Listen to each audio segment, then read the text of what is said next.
સ્વામીજી આપણને શિવજીની મહાદેવની બહુ દિવ્ય કથાનું શ્રવણ કરે. સ્વામીજી બહુ જેને કહી શકાય એવા પ્રખર છે, જ્ઞાતા છે, શાસ્ત્રોને બહુ સારી રીતે એનું અધ્યયન કરીને આપણને પ્રમાણિત ઓથેન્ટિકેટેડ વાત કરનારા હોય છે. ભગવાનની કૃપાથી એવી મેઘાવી શક્તિ છે એમની પાસે.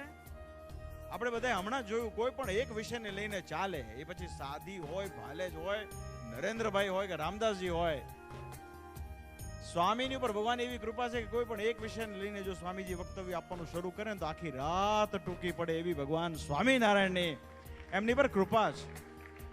એમના ગુરુ, એમનું મંડળ, એમનું પહેલેથી ઘડતર એ પ્રકારનું થયું છે કે વડતાલ લક્ષ્મીનારાયણ દેવ ગાદીનું ગૌરવ સમાન આ મંડળ રહ્યું છે.